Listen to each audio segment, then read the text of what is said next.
Here's something. We got the guy who played Shaq on Buttery Mail coming up next. Welcome to the Buttery Mails podcast. I'm Jacob Blair.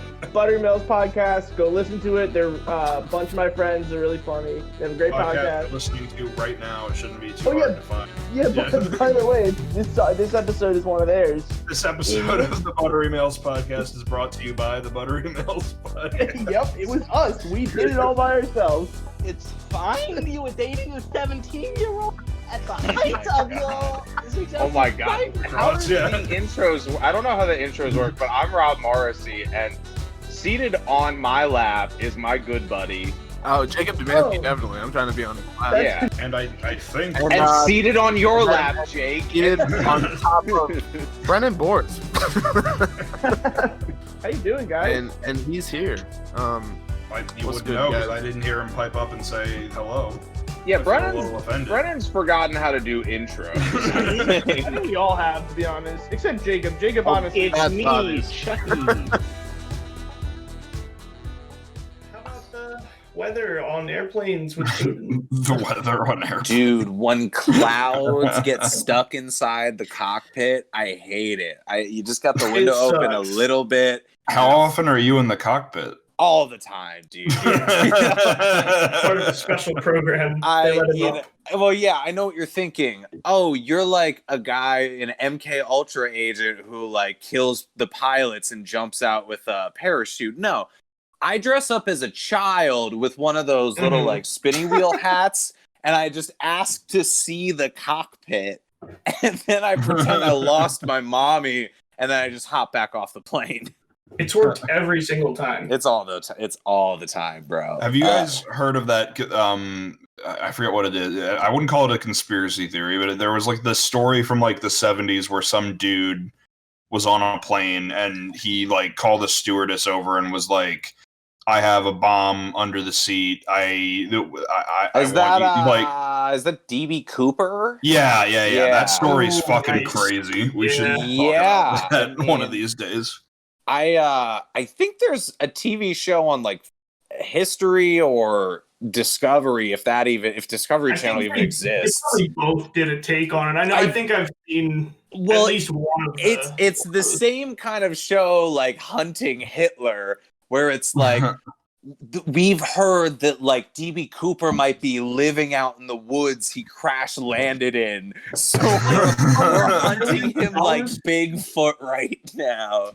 Yeah, dude, that is a wild story. I mean, I don't know if it's a conspiracy, right? Because it's like I think the FBI said it happened. Well, I guess. Well, no. I think the conspiracy is like, well, how did he get away? I guess like what happened to him?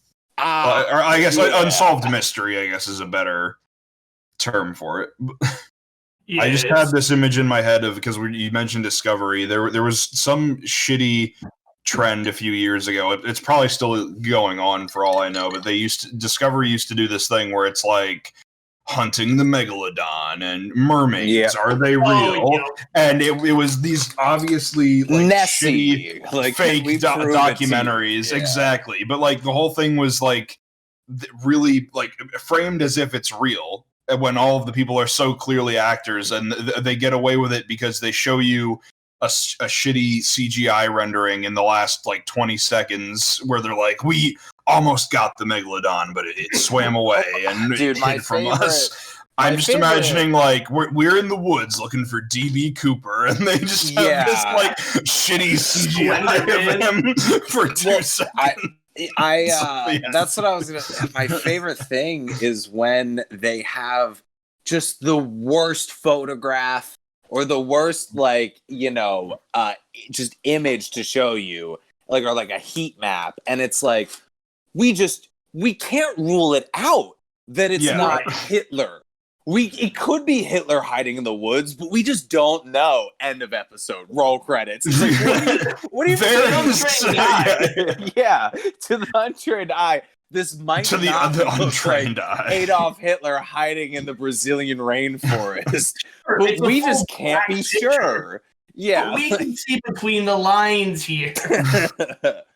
that footage of Bigfoot that everyone points at as like evidence or whatever, I'm pretty sure like the guy who made it was like, yeah, this is fake. I was just trying to get some news headlines. But there's still people out there who are like, it doesn't mean that it's not real because maybe they went out there to fake it and then they got footage of actual Bigfoot. What if the guy with the camera accidentally filmed the wrong like he saw Bigfoot and was like, oh, that's my buddy Mark in the Bigfoot costume.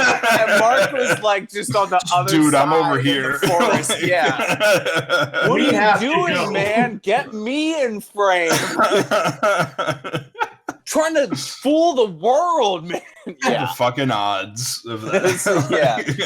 Yeah. And you know what's funny, I think, about the Bigfoot footage you're talking about? Because you're talking about the like side profile where he's kind of looking at the camera. Yeah, he's like swinging his arms really aggressively. Yeah. That, in my mind, is the best evidence that there is a Bigfoot out there. And it is fully fake. It is. Yeah. That DB Cooper shit, I mean, I feel like I've seen that is the DB Cooper mystery is one of the things I avoid on YouTube because it's so boring to me on the level where it's like the hijacking is interesting, but either this guy went and lived a very middle-class lifestyle for like a few years after landing, or he just died in a tree. Like those are the two outcomes for me, like my Occam's razor. I mean, if he lived and like just was in the fucking wilderness, like it's still like it's not an easy task to just survive with a briefcase full of cash. It's not going to get you far in the middle of fucking nowhere. Like I think and this could be wrong. I'm pretty sure that the projected landing zone from where it is projected he jumped out, and I think it's like a 50 square mile zone. Like it's they don't have that's a lot. There's no exact positioning, right? Like they're guessing off of when a bunch of terrified hostages watched a guy jump out of a plane mid-flight, you know. I'm pretty sure that is like within hiking distance of some sort of civilization, but it is not a single day hike. It's like he apparently parachuted in a storm too, in the middle of a storm at 10,000 feet. So insane. Yeah. It's like, and you know, to his credit, once you start hijacking a plane, you're not exactly. There's no going back. Yeah, you can't put that genie back in the bottle. No. So I'm sure he like looked at the storm and was just like, "Yep, Well, this is it. Like this is what I did to myself." Probably should have looked out the window before I yelled, "I have a bomb." 10 minutes before he's like, I'm actually getting away with this. Holy shit. And then he opens up the door and is like, God damn it, it's raining. I had to imagine that the plane was in so much turbulence that people were flying out of their seats. And DB Cooper was like, all right, ladies and gentlemen, I'm robbing this airplane right now. And just through the shaking of the plane's falling apart around. It's like, wallets, everyone. Like, I've got a time frame here. Yeah, dude. Giving the speech from Heat very calmly in a plane that's like spinning out of control in an electric storm. This will always be the day you almost caught DB Cooper. One of the people who like accidentally their like seatbelt comes undone and they're almost about to get sucked out of the plane, but they grab onto a chair at the last second, and DB Cooper's like, "Well, looks like we got a bit of a hero on our hands," and goes up and like. It's like, listen, man, your cash is insured. The guy's like, I don't know what you're talking about. I can hardly even hear, and he's like still like speaking calmly, like over the roar of 10,000 feet of wind. It's his like his head is almost trapped in its own air bubble that is totally resistant to the wind in this metal tube in the sky. What? Yeah, dude. I mean, not to be like, how would you guys hijack a plane? That's not the kind of shit you want to put on the internet, at least not anonymously. I think. My name's Brennan Boris, and how I would do it. Yeah. It's like, you know, I think that there's a lot to be said about the way, like, people, at least in movies, it's perceived that, like, bank robberies are usually very calm situations where maybe one or two people actually might get, like, assaulted, but it's usually, like, a bank manager who for some reason isn't just handing the cash over, right? And it's like, you're just doing this to yourself. Like, this is all insured. You know it's all insured. Like, you're just trying not to get yelled at by your boss, right? You know, I shot if they have a gun, you know? Exactly. Like, it's like, how calm are people gonna be when it's like, why is this guy opening the door of this plane right now? You know, it's like you're getting your wallet stolen. You're like, how the fuck is this guy gonna get out of here? And all of a sudden he's just jumping out the door. I'm pretty sure he landed and they got the passengers off, and he got the $200,000 as like extortion, like a ransom. And I think he let the passengers off and then took off with the pilot and just like held them there until he left. I could be wrong, but I'm pretty sure that's how it went down. What would be? Yeah, it would. Oh, that's how you remember it. That's how I remember it. I mean, that's how I remember. Sorry, guys, I gotta run. Yeah, I was about to say, this is how you remember this thing that I've never heard anyone posit before. This is the episode where we find out from Coopersburg, and it's me. I gotta go. Yeah, this is where we find out that Zach was actually DB Cooper all along. That would be wild. We've been recording a podcast with an 80-year-old man. For some someone reason, we've met up 70s. With several times. Yeah, exactly. Like, not to mention went to high school. That was so cool. That was what I was gonna say, Jacob. For some reason, in his 70s, took 4 years to go to high school. You know, that's that shit, man. It's the ultimate alter ego. It's the like name one person who would predict that plan. Like, that's why he's eluded the authorities all these years. That's why he's so brilliant. I think, honestly, either, like, because it would be hard to, at first I was thinking it could be, well, a, like, mafioso type could have faked this kind of thing to get, like, insurance money for, like, you know, just being like, oh, yeah, he took $50,000 from, you know, like, that kind of thing. Mm-hmm. But then I'm thinking, like, yeah, but it would be like it would be really obvious if one person bought all the seats on a plane, right? To fake a that's the kind of thing. The money to buy every plane ticket. Exactly. Yeah, and with how, like, I'm sure these witnesses were vetted over and over again, because it's like, okay, we can't find this guy, so you guys gotta try to remember something. We played ball with him. He let you all go. We gave him the money, and now we can't find him, and that is not good for us. Yeah. Every fucking one of you could have died, and as long as we got that fucking money. Jesus, yeah. I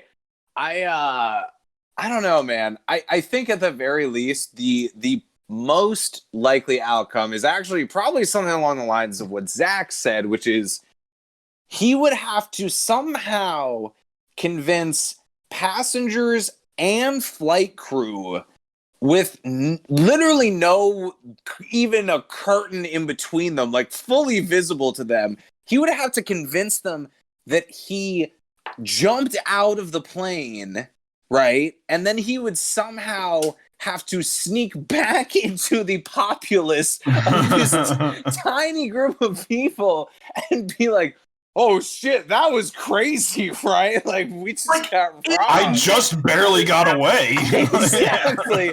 And, you know, like what's that movie? there's a movie like that where these fucking people rob a bank, and their whole thing is that they hold out with these hostages for almost 2 weeks, to the point of like Stockholm syndrome setting in and confusion and all this stuff. And then 3 out of 4 of the robbers sneak out with the crowd of hostages who have just been psychologically tortured for 2 weeks. So they don't even know where the fuck they are, right? Like, so then they like, it's revealed later that one extra guy hid in the bank with the money and blah, blah, blah. But the point is, it's like, spoiler alert for that movie. Spoiler alert. You would like, it seems impossible on what? It was like a 3-hour flight on like a 30-passenger plane.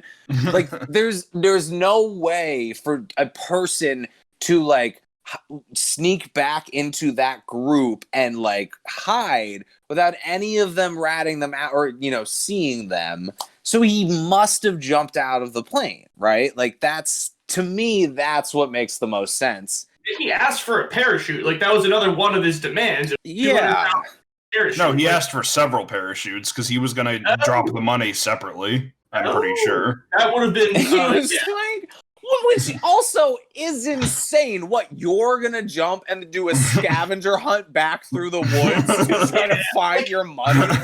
Second of difference of like you jumping out and something else be like miles difference, like of where it's at. That could be huge. Exactly. Well, that's that. Like Archer does a great joke about it in one of the season openings, where like he's on an AC-130 about to jump out the back, and he's like lecturing another character, and the green light goes in the background, and he doesn't jump.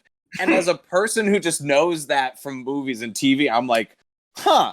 That green light is on. Like 50 miles every second. The green light goes red, he jumps, and the guy is like, oh yeah, he missed the drop zone by like 20 miles. Yeah, like, it's insane how fast it goes by. It's like, if anything, if he survived the landing and made it out of those woods, there's no way. Which is unlikely. There's no way he found the money. There's just no way. He was just happy to be alive at that point. Yeah, and it's like, oh, God has given me a second chance. I'm going to start a cult in these woods. And when was that Bigfoot video from? Do you guys know? That was just DB Cooper. You're out living in the woods. Wow, you just cracked the case wide. If we called History Channel, I bet you we could get a 6-part miniseries. Oh shit! Presented. Well, no, we have to simultaneously pitch it to Discovery too, though. Right? At the same exact time. Yeah. It's crucial. Dude, I love the conjecture behind this mystery because it's so insane. I was gonna say I don't mean to be disparaging in any way. Like, was DB Cooper just an actually dumb person who just went out, like, just went on this plane? Because, like, I truly am not like trying to make fun of people who are like less intelligent than others.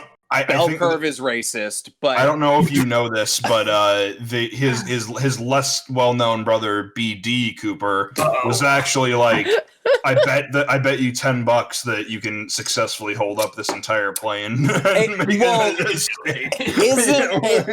Isn't it almost like he got drunk? He had the money for a plane ticket, and he was wearing a business suit because he'd just gotten out of a courtroom for something else. And he just was like, fuck I need money in a bad way. Yeah, just gets on the plane, maybe wasn't even fully intending on pulling this stunt, and just in the middle of the flight was like, this is a great idea I just had. The same way the dudes from Action Park were like, let's build this roller coaster tonight so we can unveil it tomorrow. He was just like, let's just do it. Like, how could it go wrong? Yeah. Just do it, you pussy. That dude landed in a tree and was probably ventilated by the branches of it. Yeah. I just can't. What's that movie? Without a Paddle? That movie is based around the idea almost entirely of searching after a DB Cooper like treasure in that's the like a woods. whole genre. Yeah, I feel like that's its own genre. Like the whole hidden treasure that like a crazy guy went after somehow. It's for sure in the like almost the Indiana Jones genre where it's like this has been lost and someone National needs to treasure find vibe, it. too, though. Like someone has to prove. This can't just be something you tell your kids to make them fucking go to sleep at night so you can have some peace. Remember, kids, DB Cooper's out there. How am I supposed to tell my kids about DB Cooper without knowing the truth? God damn it! He apparently wrote a book then after called "Ha Ha Ha" by DB Cooper. Yeah, New York Times bestseller. No one caught on.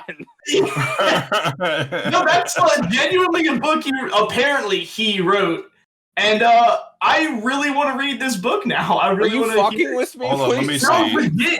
legit. Ha ha ha by DB Cooper. That's someone else who It has like no way he would do that. That's exactly. That's someone else. Purported memoir of person responsible for hijacking Northwest Flight 305 from Portland to Seattle in 1971. That's someone who did the research and was like, It's modeled. The statute of limitations is over. So I can claim this without actually going to jail. IP exactly. No one owns this criminal IP, and it's free real estate, baby. The best part of this is that this cover looks like a slightly more adult version of a Dr. Seuss book. I could just imagine the title. I could just imagine "Ha Ha Ha" being photoshopped out, and the places you'll go. Yeah, exactly. And it's all written in like 2, 3, or 2, 5 rhymes. Yeah, real cutesy rhymes with made up words. Yeah. Racist undertones. Some retired FBI agent somewhere is dissecting that book, being like, "I'll fucking find him." He's like, "Yeah, the answer's in here somewhere." Maybe if I just rearrange the pages so that it starts with page 87 and ends at page 3, it'll make sense. When you said that, and whatever. I realized it sounded like a joke. I'm like, no, I swear this is the thing I just found out. My immediate reaction was like, what if someone wrote a book called like, "You Still Haven't Caught Me" by the Zodiac Killer? I'm still out here, guys. Yeah, I'm still out here in the forest. Whoever you try to get a coverage through is my car. Yeah. Penguin Publishing or whoever you go to is just gonna call the FBI immediately, and you'll be in Guantanamo. Well, you get them on the phone, and you've got the voice modulator going, right? Yeah, so they trace your call because that's even creepier. And you're not even calling from an American phone number, so you're fine. Okay.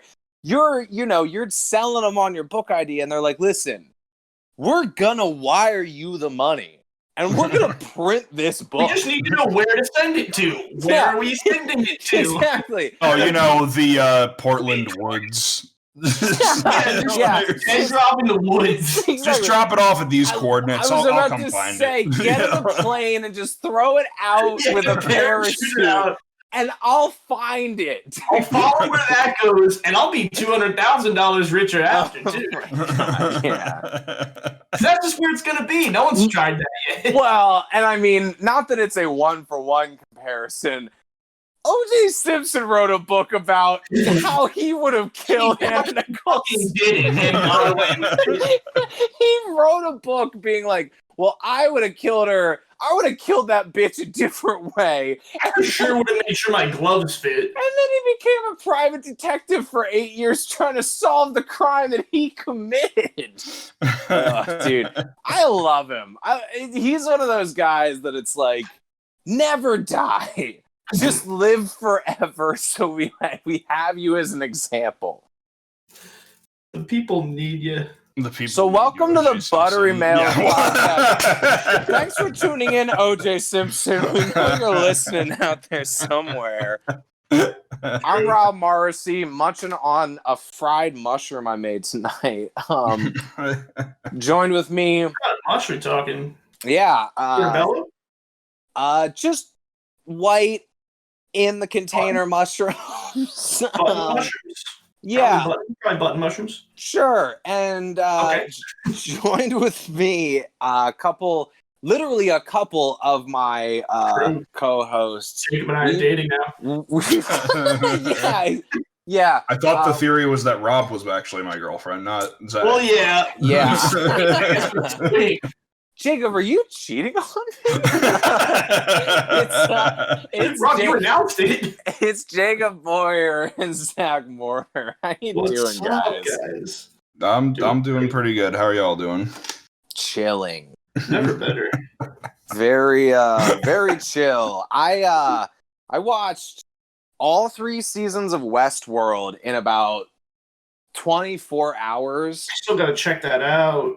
Yeah, and it's about 24 hours worth of content. So Jesus Christ. that fucked me up. I very legitimately asked myself this weekend, do I know how I got where I am right now? And if not, is this hell? And lucky for me, because it's been a point of contention within my own head, I am not crazy, because I very quickly was like, that's so stupid. You're so stupid for asking yourself that. It's because you watched this show for a full day and didn't go to sleep, and that's why you think. So I'm doing well. That's where I'm at.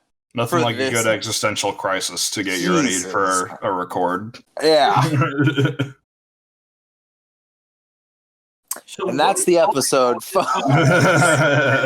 I mean, we do have a thing. I very quickly just want to say, because I watched Saving Private Ryan last night for the first time in a while, and I think, like, truly the only part of that movie that really slaps is the beginning. Yeah. D-Day The really is... prime example of a movie that nutted way too early. Yeah, that's almost the perfect way to describe what happens in that movie. Because here's the first thing. I, at like 12 midnight last night, decided I wanted to watch something. I was going to scroll through Netflix.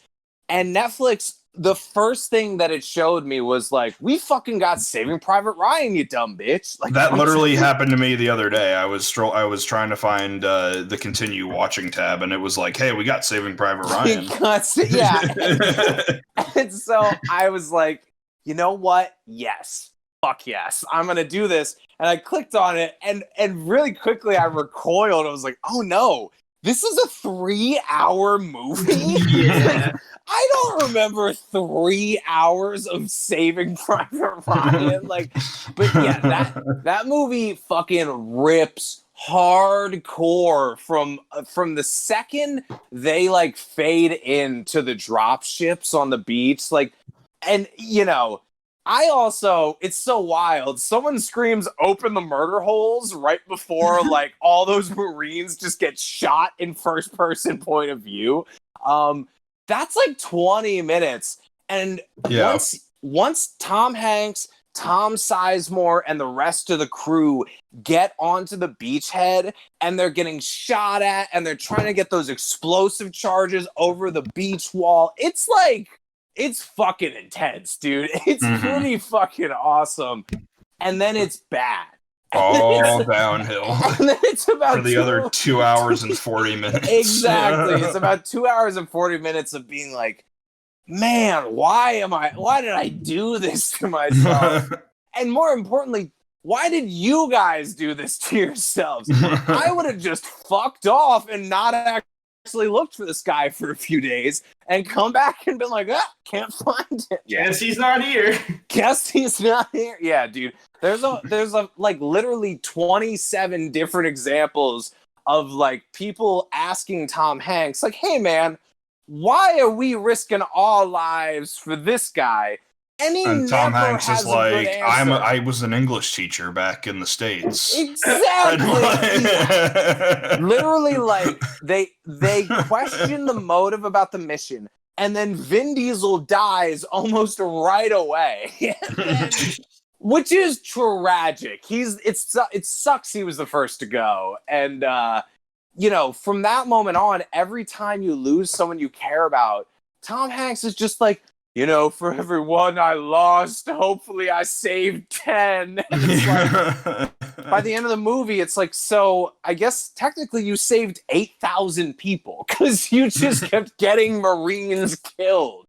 I think when that movie came out, they premiered it to a bunch of vets, and a lot of them were straight up like in tears and having flashbacks because it's that fucking like true to realism. Normandy beaches is fucking crazy. Steven Spielberg is like, they were in tears, and the people who were in that room just PTSD were, attacks. They were all like killing each other. Yeah, like that is for sure the reality. They were being confronted with the nightmare that defines their entire existence. Yes, and honestly, and seen in a real true to color film that's like, yep, that's exactly how it happened. Why am I here? People are screaming at holy Steven shit, Spielberg. my heart is shutting down. Oh my god. Yeah. They're screaming like, why would you do this? And he's like, because they love it. Good cinema. Yeah, exactly. Like, fucking genius. Your suffering is more real than anything I could ever write. On anything I could conceive. You look up in that corner. I'm filming you. This is my next movie. Veterans Day. Oh, God. Steven Spielberg is just torturing veterans in a very clinical environment. He's just like, every day he just comes in with like the unedited footage that they shot that day, and it's just tanks rolling through Germany. Why are you subjecting us? It's all of the actual dialogue cut out, so it's just the battles. Yeah. They take away any of the like emotional character stuff, which also like I remember, like Jacob, you and I when we were in high school, we were probably two of the kids in the high school that had like legit eclectic taste in movies, right? Yeah. And not to say that there weren't others, but like I remember a fuckload of people I used to play Call of Duty with and Halo and shit from our school who would all tell you, oh dude, Saving Private Ryan is one of the best movies of all time. And I bet if you like ask them to watch it now in retrospect and be like, okay, so now that you're not a child obsessed with war, what do you think about this fucking movie? Value of emotion. Yeah. How does this make you feel? Yeah, like do you like watching Tom Hanks like justify slaughtering his own men to save one fucking asshole? It's literally the least valuable premise I've ever seen. Yeah, the and also the idea that the military would give a shit that exactly like they justify it by having it literally the scene for the justification of it is like his mom is her heart is gonna break. Exactly, a lady who writes like these lost letters to mothers of veterans notices that the 3 kids died, and she goes to a captain who goes to like a major, and then they go to Bryan Cranston, who is like a colonel of the army mail room and is missing an arm. He goes to a general with everyone who's been involved up until this point in the chain. And that guy reads a letter from Abraham Lincoln to some lady in Boston that is in regards to losing 5 sons in fighting the Confederacy. And he reads this emotional letter about how like your boys, died on the battlefield of glory and blah, blah, Abraham Lincoln. That's the reason we got to save this boy. And the next scene is the dude from Brooklyn in the movie who like carries around the BAR, being like, hey, Captain, I got a mother too. And if I die, she's going to be real upset. Like, literally a minute later, they're like, and our premise is bullshit. Don't even pay attention to it. It's fine. Well, going back to what you said earlier about Vin Diesel, like Vin Diesel gets killed trying to rescue like an Italian child, trying to rescue like a French girl from a blown out building, and he's like, and then they kill the sniper, and Tom Hanks is like, and that's why we don't go after kids. Yep, like, and it's like completely so hypocritical. I think it is this thing that like Generation Kill does a little bit, where it's like, we are here to like help people, but like the more actual helping we do, the more exposed we are. So we can't. The majority of what our help is shooting the other people with guns. That's just what we do. And yeah, Vin Diesel, who also dies pleading to his like best friends, like, I'm literally making it through Normandy for my mom, like, for his dad, for his dad. Yeah, yeah, and it's like whether he's aware of like the fact that he's about to die or not, like, yeah, is just such a human moment for Vin Diesel of all actors to fucking deliver to you. And that's I got a little era appropriate joke, little World War II joke. Three Nazis walk into a bar. Like a BAR, like, yeah, that's the whole joke. They walk into it, they're dead now. Boom! I like that. A classic. Yeah, a classic. That's a classic. A real classic. They've been saying it since the 40s. Yeah, man. And also, I just want to say, lastly, before I get upset again, that scene where Oppum lets that Nazi kill the Jewish member of the squad, the like Brooklyn Jew who is like awesome. What is his name? I wish I like remembered people's names better, but yeah, that where it's like literally just him slowly, this Nazi slowly killing him with the knife, and Oppum just crying on the stairs, and it's like, dude. Not that like I'm any major badass of any kind, but if I was in war and I had as many opportunities to shoot Nazis without them having any idea what was about to happen to them as that fucking guy did, I would have a goddamn Medal of Honor on each shoulder. Like, it's bullshit what he let happen. He's just a goddamn war criminal, Rob. Yeah, is that what I'm saying? I'm pretty sure. Sounds like it. All right. Well, then let's get very far away from that. back to the DB Cooper mystery, cryptids. Well, DB Cooper is cryptid. At this point, yeah. History Channel needs to. The reason History Channel will never give us a show is because we will tear History Channel down from the inside. Because our show is going to be all about how it's like, look how awesome this is, this theory, and here's why it's wrong. And we can enjoy how awesome it is, but it's fake. And it'll just all crumble around us. Like, dude, we would make the best hunting DB Cooper show of all fucking time. I'm telling you, us out in the middle of literally just going state to state, it's like we know where he landed and we're still checking woods across America. Like, he could be anywhere. America's a massive place. He could this be, point, he could be anywhere. We're just like going to Vegas. We're at poker tables being like, we're on the hunt as we're gambling the show's money. He might be here. Why did they pay for this all expense paid trip to Hawaii? It's like, we don't know. It's a lot could have happened in 50 years. History Channel. We come back with a blurry picture, very clearly from the airport terminal, of a man in a dark brimmed hat Sunglasses. We're yeah. like, we don't know who this guy is, and that's the point. No one knows. Like, well, You could be we DB Cooper. do. I could be Yeah. DB Cooper. I think. Oh deep my down, god, yeah. Deep Ours- down, there's a little DB Cooper in everybody. Our hunt for DB Cooper is a shattering of the reality that is, you might be DB Cooper and you might not even remember it. You might have been socially programmed to forget your indiscretions against society.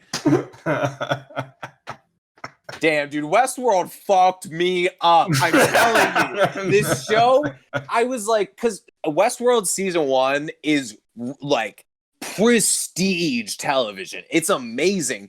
And then seasons 2 and 3 are fucking garbage, right? And so season 1, I got all this great existential kind of like, energy pushed into my brain. And then I got 2 seasons of Chris Nolan's idiot brother, like filling my head with like half-truths about nothing. Yeah. So, DB Cooper. What a guy. What a guy.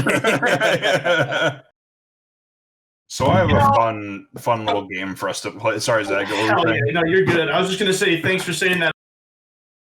That's it. So that way you don't have to come up with a transition that just gets shitted on. Perfect. Okay.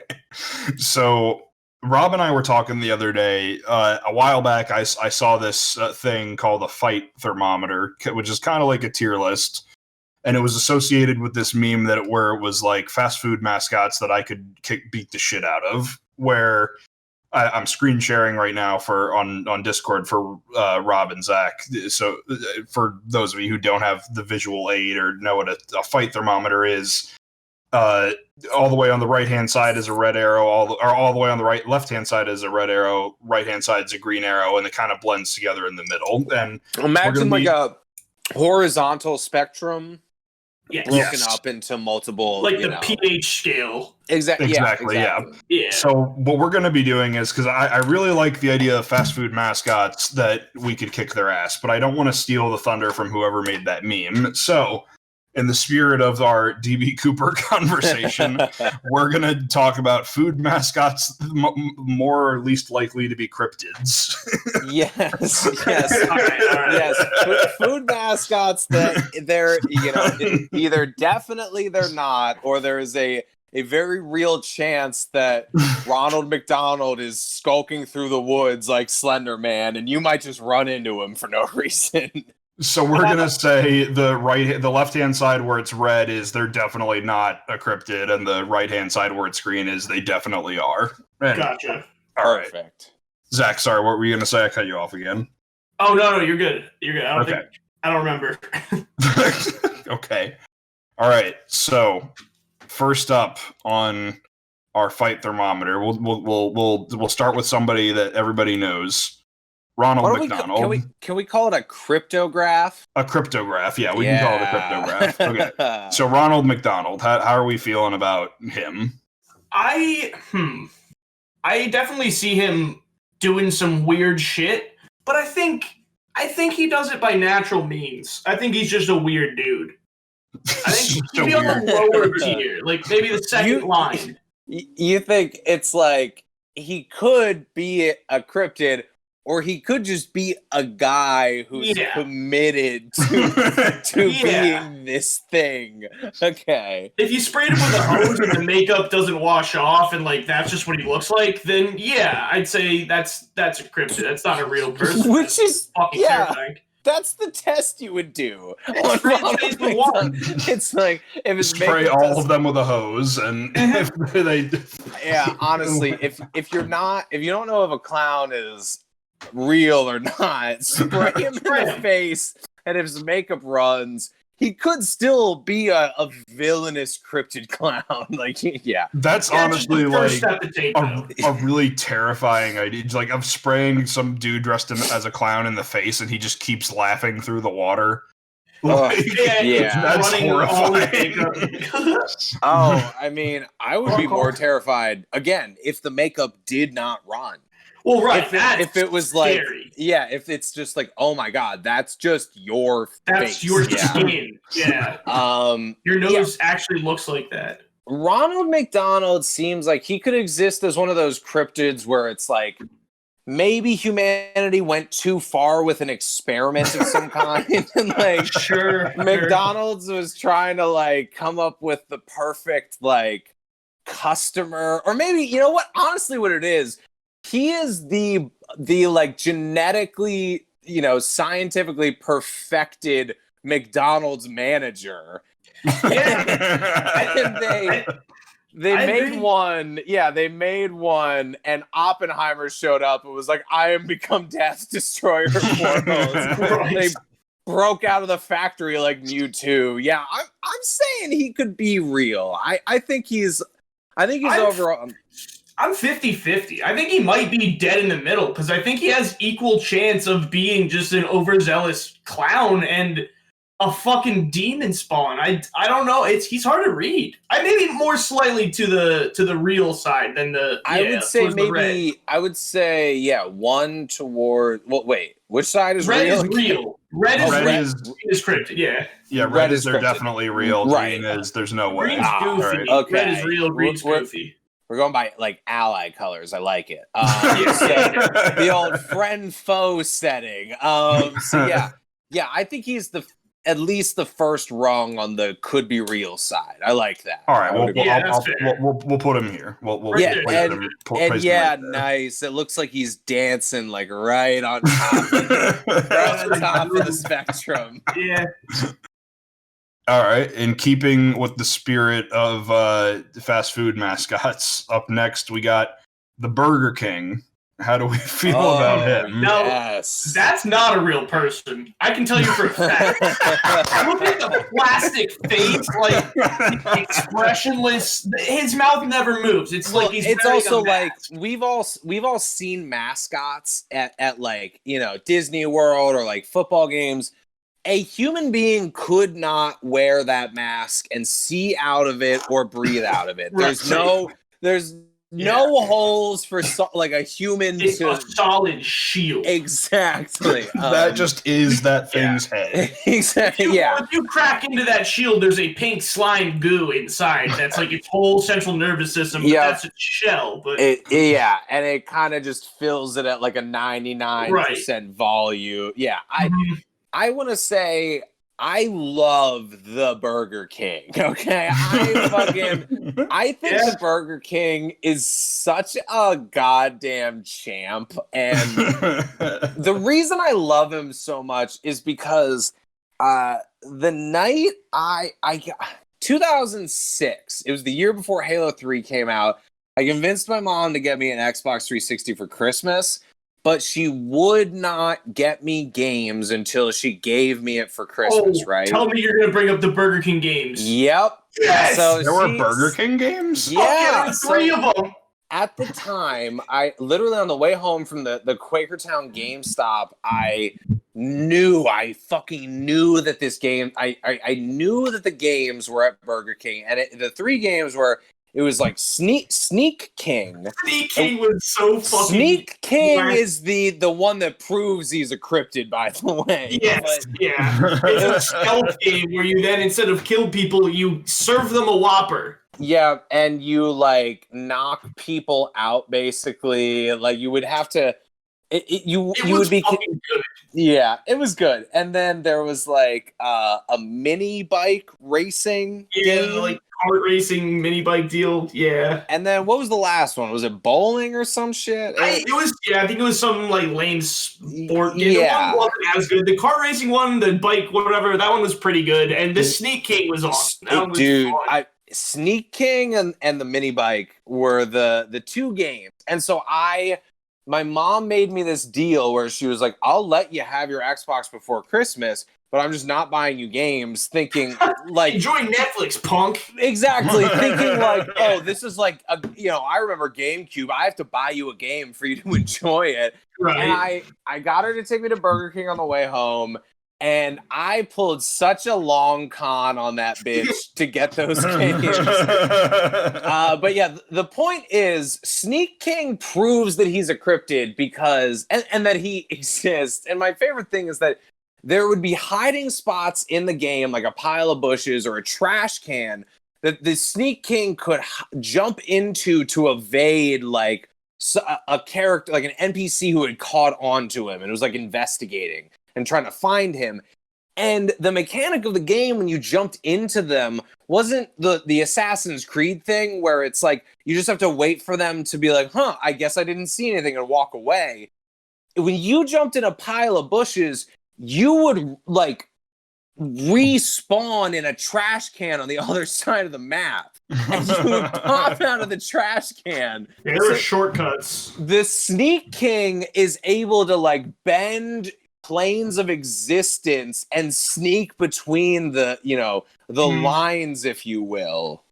Yeah, so I think 7 feet tall in the game at least too. He's pretty fucking big. A huge man. And somehow people don't notice him sneaking up like right behind them. And then he just gives them a whopper. And kudos to whatever executive greenlit the Sneak King idea, because you, sir, or ma'am, are a genius. But it was 2007, so unfortunately, it was probably just some asshole dude. Anyway, Sneak King, real. Like I would 100%, or are we erring a little bit on the side of? I'm 100% convinced. I'm 100% on Sneak. Okay. I'm down with that. Yeah. Is honestly green?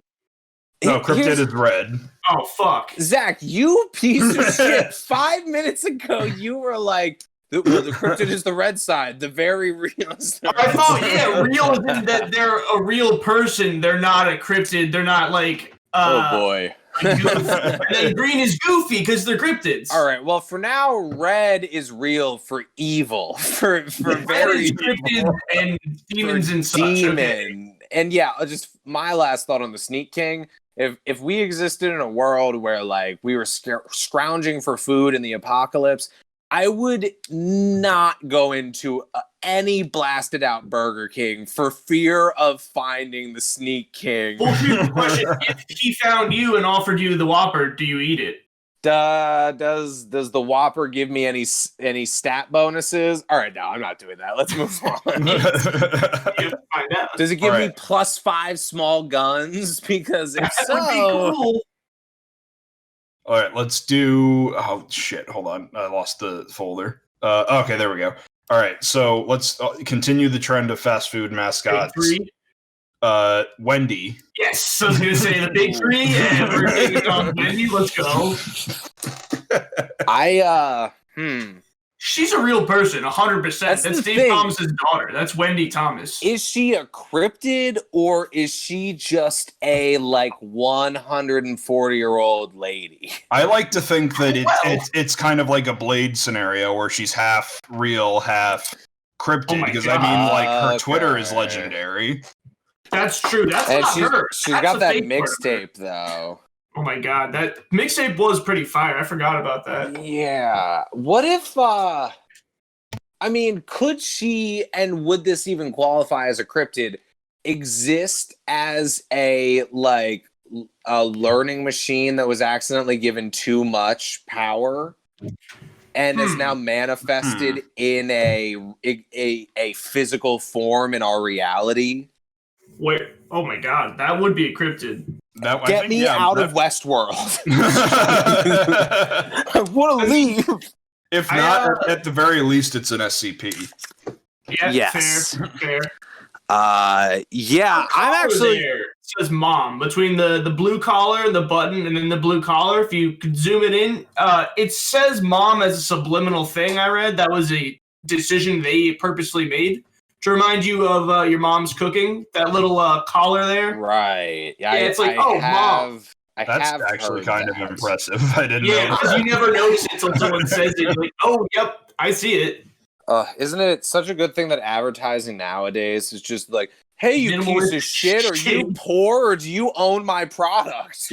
Are you a poor piece of shit or do you own the Samsung Galaxy 25? Does your ball stack smell like shit and have way too much hair on it? Yeah. Yeah, dude, advertising is great. It is just so good for humanity. Yeah, I was gonna say, have you guys ever played the Fear games? I'm familiar with them. I've never played them though. There's this little girl in the games. I can't remember her name, but her story is kind of similar to that of Bruce Banner in the 2004 Hulk movie. That it's just like his house was just out, like literally within a mile of a nuclear facility that exploded, right? And so she is like this, powerful, like, evil deity thanks to the folly of man, right? That's what Wendy is. She's like a little demon girl that exists because of the folly of man. And, I think with the folly of man being so grandiose, and it's like, yeah, we have just follied. We have follied a lot. Folly la li da. Yeah, dude, I would say at least 60% chance she's real, right? That she's real? Okay. Yeah. I'm pretty convinced she's up there on the real side. Real as Again, in Rob, just a person or green side, apparently. Okay. So she's slightly opposite Ronald McDonald. Yeah, exactly. Okay. All right, I'll put her right there. Out of the three, as we will refer to them, the three. Sneak King is the most malevolent of all. That is just the inherent fact. I mean, a clown is meant to bring joy. It's just a little girl, and then it's like, I am your ruler. Yeah, right? It's like you got the king, you got the court jester, and then you got the princess or something, I guess. Dave Thomas is the king. Well, the daughter of the town, like chef or something. Yeah, right. Yeah. Who was, again, destroyed by the folly of man. History shows again and again that nature points out the folly of man. Godzilla. We'll lose against Kong. This is just not a topic, and neither of them better show up on this fucking spectrum. Godzilla food snacks. God. Next up, we have Jack Box from Jack in the Box. Yeah. Okay. Okay. I would say just based on looks alone, he has a little bit of Burger King energy.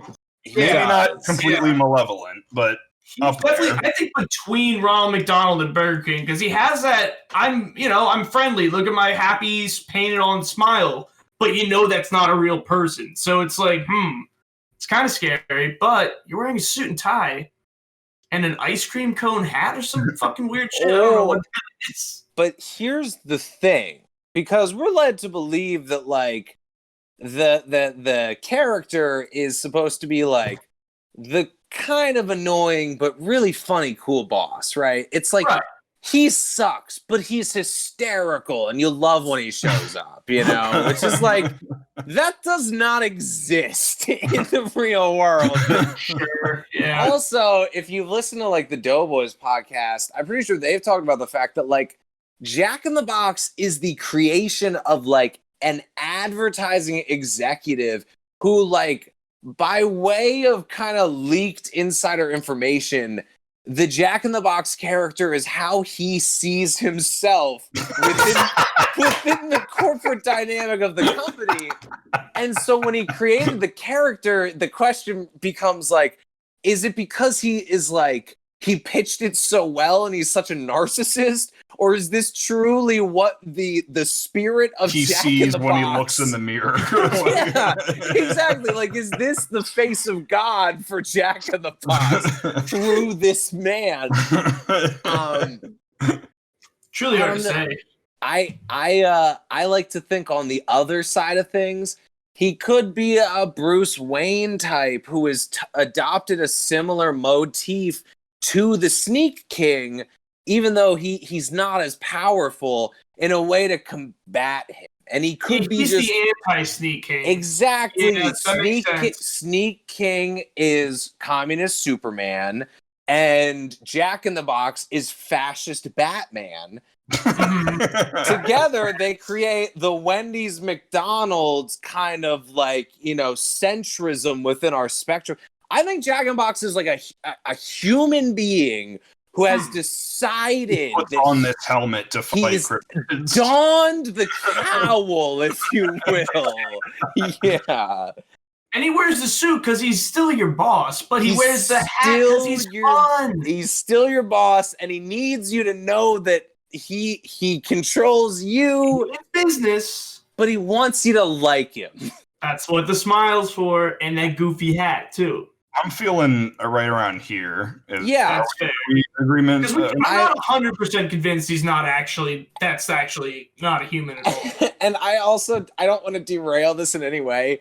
Our spectrum has gone from is this a cryptid that is real or not real to what level of like morals do the just assuming that they're all cryptids, what side of good and evil would they land on? I'm fine with adjusting that scale. I think it's still it works. It all still fits. They all still fit in their same spots. I like the Declaration of Independence. This is a living document, okay? An ever evolving. Yeah. All right. And let's evolve it even more. I'm going to throw in a slightly lesser known mascot here, sticking with the fast food trend, but oh shit! What? Why won't it? Shit! An error. God damn it! Okay, hold on. I gotta. Shit! We'll go to somebody else then. I gotta re-download that. The file. fast food consortium. They're trying to stop us. All right, I gotta re-download that picture. So we'll go to another one. Okay. Holy shit, guys! Where did this fucking Whopper just come from? Where did this Whopper just come from? Oh my god! With us. It's like the blue Q in the QAnon movement that showed up in the apartment of the original 8chan owner. Yeah.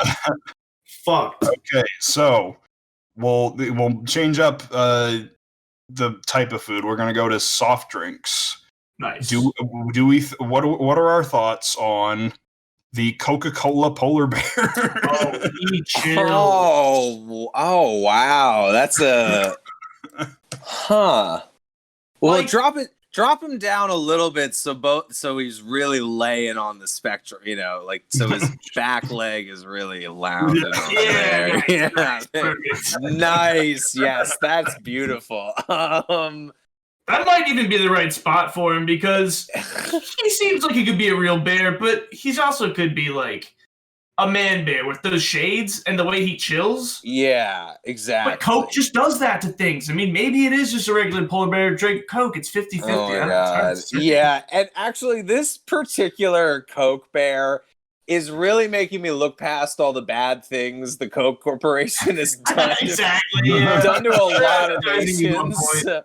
I want to say on the ethic moral side of it, because again, this is just like the grand spectrum of our existence. I think the Coke Bears are a good chaotic neutral. And I say that because bears are one of my favorite animals, and Coca-Cola is my favorite soft drink. And the thing about polar bears that's so cool is they're so majestic and beautiful, and when you get close-up footage of them doing like just very awesome shit, just running around on some snow, swimming through the water, like they're amazing.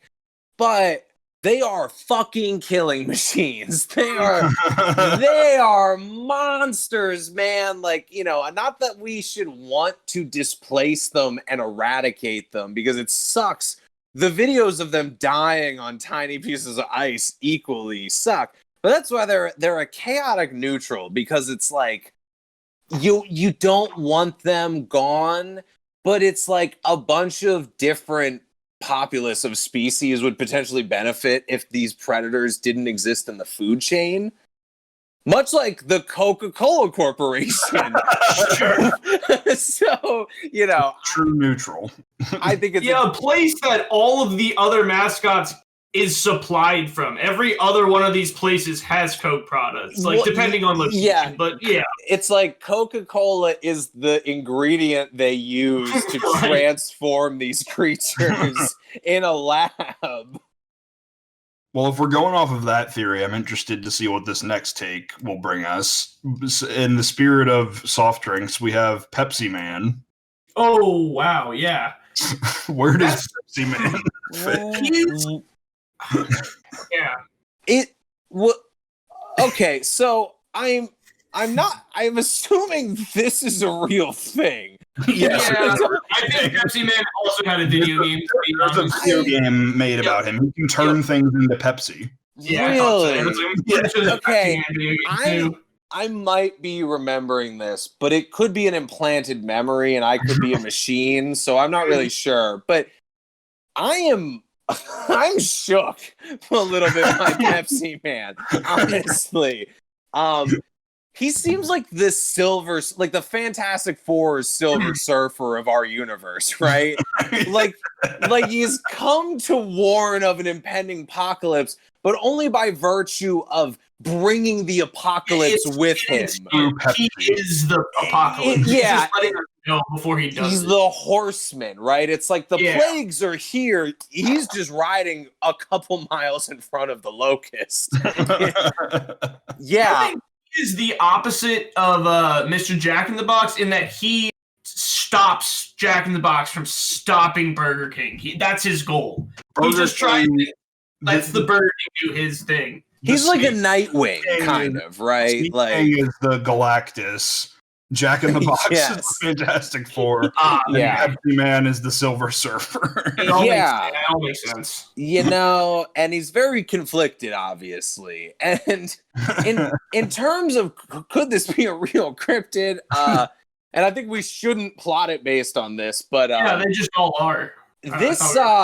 He seems like the Winter Soldier in a lot of ways. And so it's like, you know, superheroes in general are almost like cryptids in their own way. So that's all I have to say about that. Yeah, I think we put him like right on the left side of Ronald McDonald. Okay. Right? Yeah. Yep. Put him right there. Oh, this is like disturbing how beautiful this is right now. We're gonna have to be a real hit. We're actually, I've like finally guilted myself into actually putting the episodes on YouTube. So I wish we were screen recording this, but the final. Oh, I am. You are? Okay, perfect. Then we're gonna have this up. So yeah, let's keep going. Okay. Now let's start over. Let's see. Let's start. Yeah. Right. So back to fast food mascots. Hopefully it works this time, but a little lesser known one, Widget from Taco Bell. Oh, no, nice. Gidget. Oh, okay. Because it always said the line. Yo quiero Taco Bell. Yeah, He can talk. That scares me. I don't. You can only say that one line though. That's fair. It's just a party trick. Well, It's just that's the only thing he says, like a Pokemon, but humans understand what he means. He just keeps repeating it the length of the sentence. Whoever raised that dog fed it so much Taco Bell that it literally knew it and learned to ask for more Taco Bell. And I think that should say a lot about the owner, not the dog. That's pretty fucked up. It's like the Coke Bears. It's a creation of like an overconsumption of the product. Yeah. It's fucked. Huh. I think he's a real dog. Yeah, for sure. Like he is not cryptid, but so he's just more a neutral talking. or more over this way. Yeah, because we can talk about how real or not they are, but we are plotting them based on this on their moral alignment. Yeah, right. Our weird like justice spectrum. I think it's more on the green side because the dog is abused essentially. He's like a Lex Luthor type. He's like he's a billionaire who's like out for his own interest in the interest of his corporation.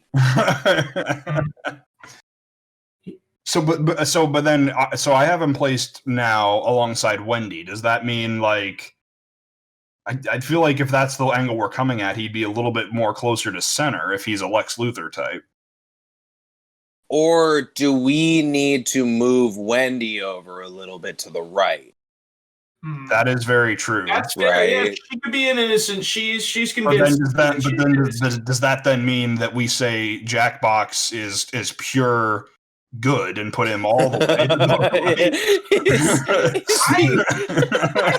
We'll Jackbox there until we see some more. Like maybe as we What get an more. insane thing for someone to say. Yeah, I mean, I think we can comfortably move Wendy to the right. And I think we can leave Jack in the Box where he is until the scales are a little more weighted, you know? Okay. I'm down with that. As All the right. lore develops. This could be a Banksy. I'm telling you, we could sell this shit online as a Banksy. No explanation to it. It's just their pictures on a scale, and people have to figure out what the fuck it means. Yeah. All right. I'm pretty sure Rob is going to have some thoughts on this next one because you suggested this character when we were brainstorming ideas originally. But the Hamburger Helper hand. Oh yeah. Yeah. Wow. He's literally a helper. His morals are pure. I think that's a good candidate for a pure. Morals are pure. All right. Yeah. All right. All he does is help. And you're saying that, and I love a good Hamburger Helper. No one loves a good Hamburger Helper more than I do. I would argue that if you and God, I hate to fucking do this, but to bring Rick and Morty into the mix, much like the Mises box, when you spawn a Mises into the world with a request, they can't distinguish between a morally upright or morally negligent request. Their entire job is to hamburger help you. Well, yeah, it's just hamburger. That's all they do. They only make food. And so I again, if we're talking in terms of a cryptid that exists like out in nature, there are like enclaves of hamburger helpers hiding like goblins who get co-opted by like powerful nations to do their bidding. They just hide in the boxes. And then when you open it up, I can imagine the Burger King sending Pepsi Man to an enclave of hamburger helper gloves to talk them into like building something for him, or like, I can imagine the Burger King wearing Hamburger Helper like the Infinity Gauntlet and like just getting ready to wipe half of fast food out of the world at once. Yeah. Okay. It's all part of it. I think the Hamburger Helper as a cryptid is almost an organic tool for other organic life forms to. Yeah, his morals are purely neutral. Only what you put yourself exactly. And you create a symbiotic relationship, and within their culture, it truly does not matter what they do. Like this is insane, but the way soldiers are like morally upright, dependent on what side they are, it's like, World War I is the classic example of like, wow, 8 people think they're fucking right now, and actually 6 of them kind of are. So like, the Hamburger Helper glove, where the Coke Bears are chaotic neutral, they are just a blanket neutral. They are the middle of the road. They're just there to help you, baby. They're just there to help you through. Help you through you'll achieve great things. If you're a bad person, look at Hitler's grave, okay? He had some... Dude, yeah. I mean, why do you think Mickey Mouse is wearing the pelts of 2 hamburger helpers? He's just fucking plotting his shit. Master Hand from Smash Bros. I mean, the clues are everywhere, people. All right, so we're gonna make a little bit of a jump here, just a little bit. But how are I'm starting to wuss out now that I come Oh to my this god. Okay. okay. I'm scared. So, well, actually, no. You know what? No, I feel a little bit better about this now that we're judging it on a moral standpoint and not. Okay, good. Are these about to be like Nazi Girl Scout cookies? Jesus Aunt Christ. Jemima. Oh, Aunt Jemima's Okay. great. Purely cryptid. Definitely only comes out at night and steals all the syrup from your trees, but she doesn't have No. She's the one who puts the syrup in the trees. Oh, no, she's the one putting she's it in there. benevolent I good. missed that Like fact. where the Burger King is pure malevolence, she is a benevolent being. Like she's good. I thought she was just one that took the syrup and put it in the bottles. She just did that for everyone. Exactly. She's like a Gaia, like bringing life to and honestly, quick decision. With how fucking progressive I just was, I think we can move right past all the other shit. No, truly, she is the benevolent good. Like, she's the Arwen of our universe, right? Like, Lord of the Arwen is the, like, you know, the elven, like, queen, right? Like, she's she's our Arwen for sure. If the picture of her would be, a little wider frame, you 2 Hamburger Helper gloves and drinking a Coke. That's partly why she's so pure. So powerful. She is not Arwen. Hold on. Arwen is the lady that Ericon marries. 1 second.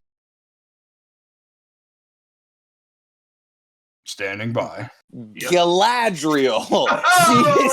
She is the Galadriel, and the king is our Sauron. And yes, dude. This chart is art. Like, this is truly.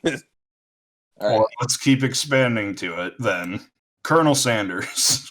Ooh. Oh no. I'd say across from Aunt Jemima, all the way on the other end, staring at each other. I think he's like a Thanos, right? He's above the Silver Surfer. He's not Galactus though, right? Like that's kind of how that would play out. He's got the armies. He's off there doing horrible shit. Yeah. Also, look at that bow tie. Nah, it's a stick person. Exactly. That's just Jesus. That's his body, yeah. Yes, that is my favorite way he's ever been represented. Yeah. Massive detailed face, tiny stick figure body, existing in the world. Yeah. That's okay. So, last of the problematic ones. Okay. Jesus. Uncle Ben. Okay. Well, I don't know. Tough. Who's our Spider-Man of this? Because Jackbox is Spider-Man, so that means Uncle Ben would be his uncle. Yeah. And he sets him on the right. I'd say put him all the way next to Burger King. Wait, hold on. What? No, I think above Uncle Ben above was the evil. Chihuahua. Actually, you're about to make an impassioned argument why it's good Uncle Ben was killed. Let's put all these fucking ideas into Spider-Man's head, making him cool, nice shit. He could have robbed so many banks. Yeah, and I don't want people to think the Buttery Males are stacking all the cryptids of color on one side of the deck so that we look good. Yeah, that's what we're doing, guys. I personally feel like Uncle Ben can't be past neutral, right? I would agree with maybe like a neutral kind of. He's in a suit. But so, he's in a suit. I'd say close. That's that helps me. That convinces me he's good. That's what it helped Jackbox. It really helped Jackbox. His suit sold me on him a lot. Also, Jackbox is Batman. I think it's weird that you equated him to Spider-Man, but I don't know. I think he is at least neutral. And again, you know, things may shift slightly as we wrap up, but this is like a concrete list. Yeah, definitely not evil though. I just can't see it. I personally don't see him working for the dark forces of the king or even the colonel, right? Now imagine him with a monocle. Don't do that. Then I can see it. But he's not doing that. He decided not to take his picture with one because he's not a fucking. He just can't see. He's just accepted that he's blind. In one eye. That's all. All right. So now we're past the problematic ones for now. For now. Okay. They're like helpers. But I could also see them running like arms mill, making a bunch of weapons. Yeah, we don't know what they're up to in those. They trees. are capitalists. I just, I think they are on the level of Ronald McDonald. Because again, Ronald McDonald is, a capitalist experiment to create the perfect, lower level management employees. So, right. Yeah, I think they're Ronald McDonald level capitalists. The king is late stage, which makes you wonder what is Burger King doing behind the scenes. He's sneaking. Yeah. He's the sneaky. All right. Next up, we've got. I'd like to see how this factors into the logic Zach just dropped, but Julius Pringle, the Pringle guy. Ooh, okay. So in this picture, I see no.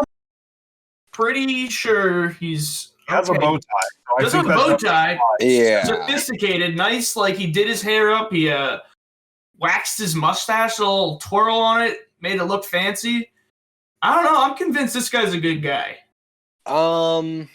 He should have glasses on though. His little beady eyes are kind of unsettling. Like I think he might err a little bit on the side of evil though, because the packaging that his food is in is very poorly designed. It's very hard. It's hard to get the Pringles out of the bottom, but you don't get air. You're getting all the Pringles. It's almost like you want me to be annoyed with your product by the time I'm done with it. Yeah. He's a slight chaotic, or no, he's a slight neutral evil, I would say. I say pour them all out into a bowl, and then there's no problem getting them out. This is a good point. I just can't help but stick my whole goddamn hand in there. Right, yeah, for sure. I can't stop myself from going wrist deep. Yeah, I don't really like Pringles, actually. I haven't for a long time. We just put him right there, right in between. Yeah. That's fair, yeah. See, because he wants to do you a favor, but he also, it's like the Sour Patch Kids. Exactly. The Sour Patch Kids. They're sour, then they're sweet. It's like he wants to do you a favor, but why does he want to do you a favor? Like, what is driving him to do you that favor right now? Yeah. I like this little pyramid we have going on right in the middle. Oh my god, yeah. Dude, we are creating something fucking evil right now. Moving on to something that I think is truly evil. The Laughing Cow. Oh, shit. Ooh. Powerful. Baby Bell cheese. Yeah. So what are you... So, Jacob, you were weirdly telling. You're usually not very telling. I'd hate to play poker against you. It's like I think just looking at this face, it's slightly human, slightly animal. It's red, and it's like laughing. It has cheese. It's laughing right at me. Right? It's not like are made from its own excrement. Yeah. Weird. Yeah. The fact that he is laughing directly into my eyes. And it's not that he's just laughing. He's not just laughing at a funny joke someone just told. He's laughing at me. Yeah. I think he's near the Colonel. I think he's definitely near the Colonel. I think the Colonel rides him into battle. Yeah. Yeah. Or at the very least, he is like... The way he is profiting off of the cheese that is produced from his fellow bovine, he's selling them off into military slavery to be used by the Colonel's army, right? That's what's happening there. About him. Yeah. That's the Colonel and the Laughing Cow dichotomy is very apparent. It's not just that we've put them together on a picture. It's deep rooted. It's deep rooted. This is insane. I'm sorry. I just have to break for a second. This is fucking nuts what we're doing right now. How many of these companies does Coca-Cola actually own? I think Kraft Nabisco is owned by Coca-Cola, which would be the Keebler Elf and maybe Pringles too, and Hamburger Helper. Would be surprised. On our follow-up episode, after we're done laying the concrete of this list, we can follow up and put the red lines linking between them that show the way they're all interconnected. That would be great. And then we will truly be on a list, right?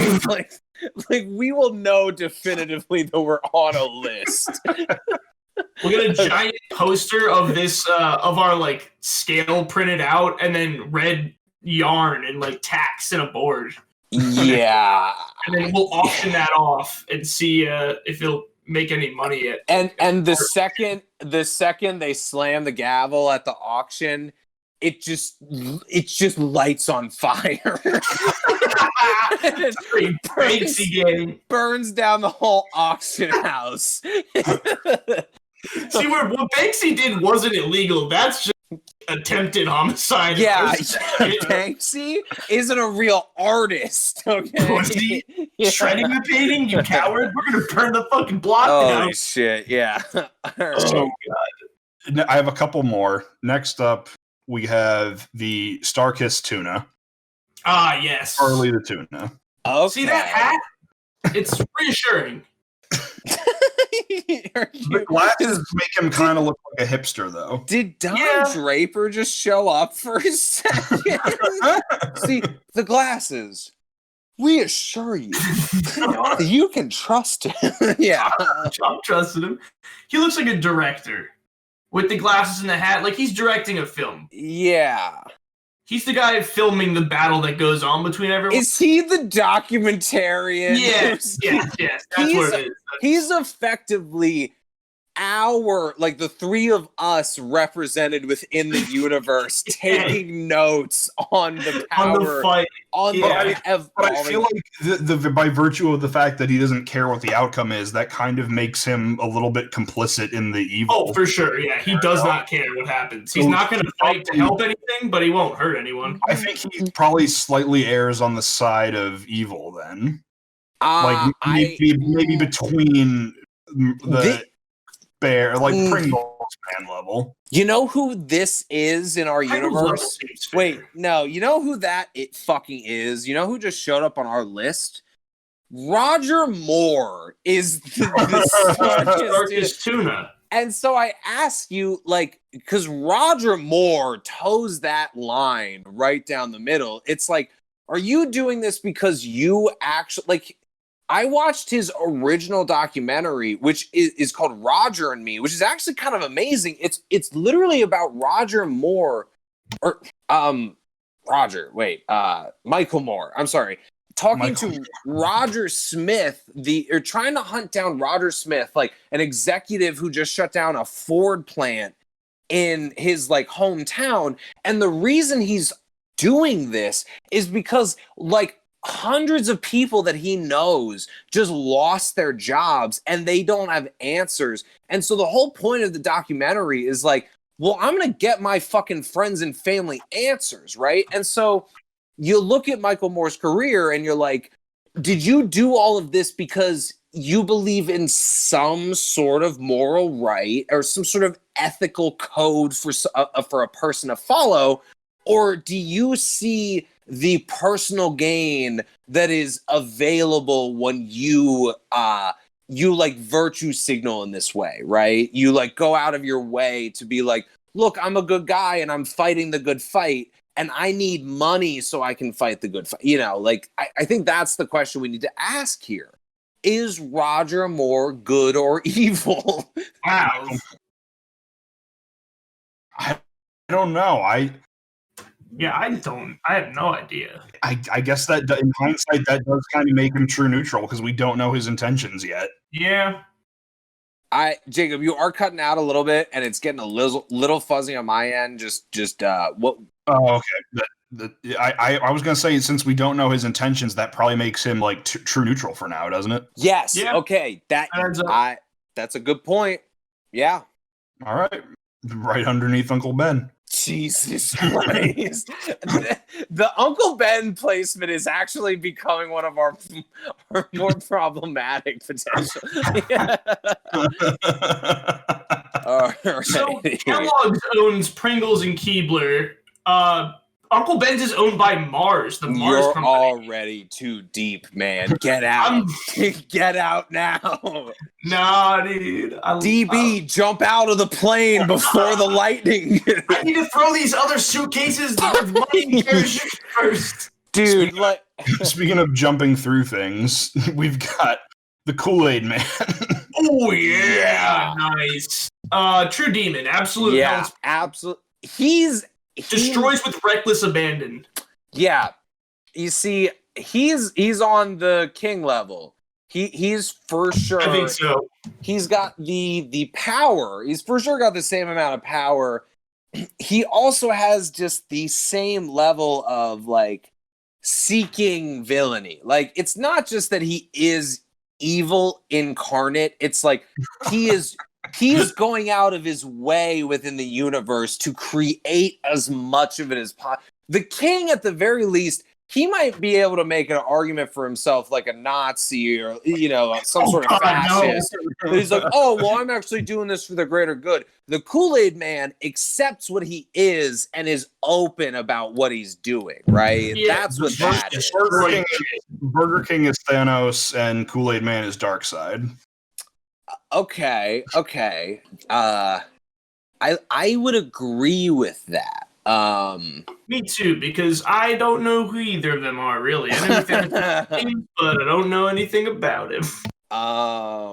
Yeah. I mean, I think that his evil is unquestionable. I mean, he is just the malice, pure malice. Exactly. I guess the question I want to we've placed him, but it's like, if we had to pick between the king or Kool-Aid Man, I would say the king is Galactus, right? Like it is a level of like want and desire to have conquered this stuff, right? Kind of like Thanos. I think the Kool-Aid Man is like Unicron, where it's like, I am just, Unicron from the Transformers universe, a planet-sized transformer that devours organic planets based out of a hunger, a need, a survival instinct, and that's not necessarily evil though. Yeah, like that's survival. Kool-Aid Man destroys shit for no reason. But is that more evil than the king? I would say it is on the same level by virtue of like one is almost more evil narratively and the other is more evil based on the raw numbers, the raw data of it all. It's like the raw potential. Exactly. Like the Kool-Aid Man, it has this exponential life cycle that is almost, if you look at like, if you... So you said they were done with the problematic one, and now that I said that, like, was there ever a Kool-Aid woman? Because that might have already happened. But if it hasn't, I think they should hop on and make a Kool-Aid woman and make like a sexy curvy glass. They could make it real sexy, with beads of Kool-Aid dripping down. You're like, oh, look at that frosty glass. Sexy Kool-Aid lady. Edit this out, Ralph. I'm getting horny on Kool-Aid. I'm actually gonna hit you with a hot take here. I think we should really be calling it the Kool-Aid human. The Kool-Aid being. It's way more like accurate than human. Well, he's the Kool-Aid Man, and man is derived from human. And I think the woke thing, instead of making some weird argument about, whoa, mankind, why is it mankind? We should just start calling it humankind, right? And so people do say that for sure. Yeah, but like people still argue over the other yeah, humankind part, like, is definitely a thing people say. But I mean, I don't know. I would think that Kool-Aid beings, or whatever you want to call them, probably reproduce asexually. Like gender might not even be a societal. I thought it was just one. Just the Kool-Aid man eating problems wherever people are asking. Has there been? Is that what it is? It's just there. That's what I assumed. It was one timeless Kool-Aid man. If it is that there is just like Doctor Who, there is just a Kool-Aid man throughout time and space. I think the gender is irrelevant, right? It doesn't even, we're getting in the weeds on and kind of ignoring the concept that this is like a purely chaotic evil force ravaging the universe at large. And I also don't. You just wanted to talk about Kool-Aid titties. That's what you wanted to talk about. I'm kind of like looking at this chart. I'm realizing like how scared I am. Condensation, you pervert. I'm wipe it off for you. I'm sorry, Jacob. Looking at this graphic that we've made, I'm kind of scared to live in the universe that we live in, because I mean, realistically, the only beings we have on our side are Aunt Jemima, Jackbox, Gidget, and Wendy, and we have all of this adversity over on this side. I would argue that this is actually fairly accurate to what the real world is. I would say that in terms of benevolent heroes that humanity could look up to, there's far less than malevolent evil. That's just a fact. Also, in the real world, McDonald's would be like probably one of the most evil ones here. Just to like, we're being generous with that place. If Ronald McDonald was a real person, he would have a pedophile island. Oh yeah, absolutely. Painted on doors, like clown stripes on the walls. Well, and all the access tunnels are like different colored plastic tubes, so it's it's even scarier down there than normal. Just leads into a ball pit at the end of it. You're like, the fuck is this? Yeah, Jesus. I came here to give you $40 million for a kid. What the fuck? Yeah. It sucks. So hopefully on a slightly lighter note, the Jolly Green Giant. Oh, he's jolly. Oh, dude. Moral good. Yeah, that might be Jemima counterpart. I don't think they have the same power level as Jemima, but in terms of no, because like you think about it, it's like the Ents are super powerful, right? Like the Ents in Lord of the Rings are super powerful, but they are powerful because as a group, they possess an incredible amount of applicable psical strength and presence in their size and ability, right? And so the Jolly Green Giants don't have like psionic or, like otherworldly powers like Aunt Jemima does. What they have is a deep-rooted sense of moral good, and they use their physical strength and their communal. Again, they are a communal society. They're definitely not communists, but they're at the very least, a socialist utopia existing in this universe. And, they're not going to deal with petty bullshit, but when it's a crisis, a galactic crisis, they come to the fucking table, man. Like, they show up. Interesting take. How do we feel about this place, man? I'm thinking that's fair. Because we are like skirting the line between how good they are and how powerful they are. And I think it's hard to tell what the list is anymore. We're forcing, instead of adding a fucking Y to our x-axis, we're just forcing the x-axis to support both of them. Definitely should have set out right away first, had one, then gone back. All right, now which of these is stronger than this one? Yeah.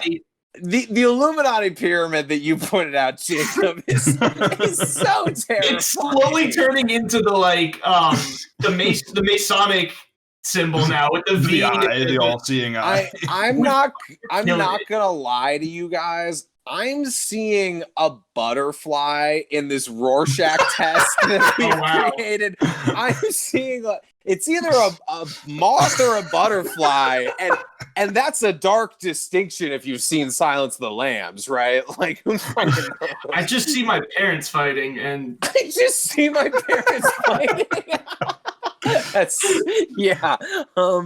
So next up on the list, I'm hopefully in the same vein as the Jolly Green Giant, we have Tony the Tiger. oh Thank wow, God we have some fucking morally good people to balance Good out guys. this list. I think right there might even be a good spot, right where he fits snug in there. Because Right he's here? a good guy. Yeah, he's a good guy, and he's not I a great guy. Here's the thing. But his whole motto is that they're great. Yeah, but he's not great. He's good. Yeah. well, they I are think- great. I'm not. I think he's morally good, right? He's morally good. So we have him on the correct side of the spectrum. He's not very powerful, so we have him in the correct block of the spectrum, right? The question is, he is like a very boisterous kind of like tiger. Like, he's all about himself. He's always showing off his tattoos and shit. Like, he's always feeling himself in public. Okay, he's showing off to kids. So I think he is good, but I think he's like he's a very shallow what's the word I'm looking for? Like a self-obsessed kind of, like a self-absorbed person, right? Okay. He might be trying to, like, you know, feed kids in Africa. He's the Tony Stark. Like he's Yeah, good, boom, but he's a leader. He is the Tony Stark. It's like, And it works because he's Tony the Tiger. yes. Tiger, yeah. We are destroying the fabric of reality right now. Okay. Oh my God. All right, let's go for another slightly lesser known mascot here, but Punchy, the Hawaiian Punch. Oh, nice. I didn't know his name, and I was like, yeah, what's rad little dude? When's he coming out? Nice. What are we His thinking hair for him? is sick. I don't know why he's underneath all the other ones. Oh, okay, there we go. Layer. Yeah. There we go. Bet. I could I feel like, shoot, you know, the center of this spectrum is really getting bogged down. Oh shit. Oh, All you're right. Yeah, I could see him going near the middle, right? I can see like Silver Surfer's side right there in that spot. Oh, okay. Billion gaps. And I can also see him be used for evil. You know, he could Yeah. he'll be a pawn of someone's Exactly. It's like that comes up with his own big ideas. His personality is that he punches people, and he's Hawaiian. Oh, well, that's true, yeah. Yeah, so He's that's pretty actually, we got him in the perfect spot. It's like he has been imbued with a certain level of power by a superior level, Hawaiian wave god or something. and he is, you know, he's only been given that power because the only thing he can be trusted to do with it is use it incorrectly, right? But that doesn't change the fact that he has the power and he's being used for evil. So yeah, that's perfect where we have him right I also now. just read this post recently. No matter how much ice you add to like the Hawaiian Punch, like it still tastes room temp, no matter what. And it's like, yeah, that's kind interesting. Of weirdly true. Like it does pretty much just taste room temp, even if it's cold. Huh. I wouldn't mind trying that out as an experiment one of these days. I'm actually kind of tempted to do that now. And I could be wrong, but that's how I remembered it. And I saw someone. Yeah, it seems right. It's so thick and syrupy. I feel like it doesn't cool down the way that like other drinks do. Not to get too into the weeds. The Yeah, last sorry. time I mean, my question is it like mixed, like where you put the packets in the water? The bottle, like the bottles of like Hawaiian. The pre-made that comes in a brand, bottle. yeah. Okay. Like his brand, the Hawaiian Punch brand. I feel like the red original Punch, it just tastes like room temp. It's such a thick like mouthfeel. Even when it's cold, it just doesn't taste really cold. This is something that like It's weird. This is something that in a couple weeks, at 3 separate funerals, people are going to be wondering why our suicide notes mentioned that Kool-Aid at room temperature. Yeah, Red Hawaiian Punch is room temperature no matter how much ice you put in it. Wait, so we did actually? It's not like we got taken out. It's like we killed ourselves. We lost our minds. Oh, okay. I thought you were saying that like we got taken out because we revealed I'm imagining us all selling all our worldly possessions and traveling to the North Pole to try to get the absolute coldest ice we could possibly get and put that in. Yeah. Jumping over the ice wall jumping over the ice wall and breaking off a piece of ice with some like, long forgotten disease that almost wiped out humanity. It's like, no, it's still warm. Speaking of being wiped out and humanity, the Honey Nut Cheerio bee. Oh wow! All right, Oh. seems like a good worker bee. Yeah, He's a bee. I would put him on the Tony the Tiger Tony Chihuahua tier. Yeah, what's that Chihuahua's name again? Gidget. Gidget. Okay. Like Gizmo and Gadget. Jesus. Gidget. It's Gizmo and Gadget mixed together. Quick decision. Okay, I can get behind it. All right. Another classic that everybody knows. Chuck E. Cheese. Oh man, Boy. that guy easily all top tier Aunt Jemima tier. You think he's good, right? He's pure good. He's pure His good. middle name, the E stands for entertainment. He conditions kids to gamble, though. Yeah, but that's good. Also, like, then they go to the vampire casino one day. Yeah, one day they'll be so conditioned they're like, I'd give blood to play poker. We also right now have a public opinion. Also says I vouch he's pure.